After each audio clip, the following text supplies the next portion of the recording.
The Savoy Educational Trust is a charity that supports education, training and professional development for those who want to pursue long-term careers in the UK hospitality industry. It's an independent grant-giving trust that has its origins back in with the Savoy Hotel family, and they set up the trust to provide support for those in any way connected with the hospitality industry. So we fund a huge range of different types of organisations, educational establishments, everything from primary schools through to universities. And we also fund a lot of charities that are working with people to develop their hospitality skills so they can gain employment in the industry.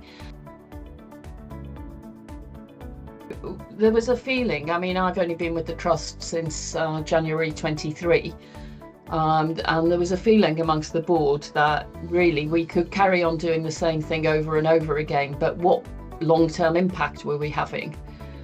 So I was very interested in also having clarity of direction for the Trust for the next 5 years. So we approached the Cranfield Trust to help us develop a written 5-year strategic plan. The Trust had some set funding priorities at the time, and they wanted a complete root and branch review of their purpose, their focus, their direction, to set the strategy for the next 5 or so years. This would give them effectively a much clearer path to understand where their funding will have the most benefit and impact, and also give some clarity and some clear guidelines and measurables for them to measure themselves against. I was connected with Adam as the regional manager via the previous CEO of the Cranfield Trust, who I'd met randomly at another charity board meeting. I was fascinated to learn about the work that you do. So Adam got in touch with me and we had a good chat.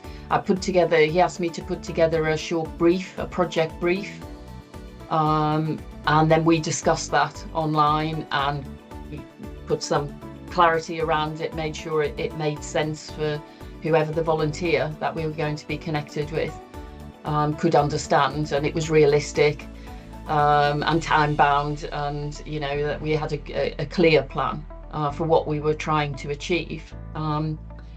And Adam was so helpful. I mean, every step along the way. We did the Journey to Excellence questionnaire, of course, at the beginning of the project, and then a couple of weeks ago we tied that up by doing that questionnaire again. So that gave us a really, really good overview of how far we'd travelled.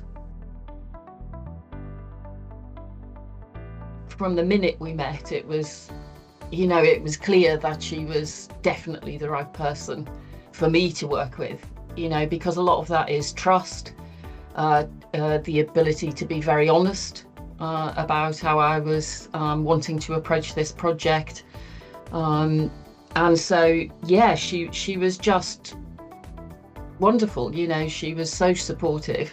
I approached Babs Evans for this project because she had got some really great experience with a number of grant funders, including the Elton John AIDS Foundation, BBC Children in Need. She had been head of grants at Henry Smith Charity, now called the Henry Smith Foundation, and she is also a trustee of the Imperial Health Charity. So she got some really great experience that could help guide a fund of this scale and guide the trustees towards providing the most impactful outcome for their beneficiaries. She was very clear-sighted, and that's what impressed me the most. So I would babble on, which I do, about various things, going all over the place on different subjects, and she was very, very good at bringing it all back and summarising and helping me focus on what was important and how we might go about the strategy process. She was very available.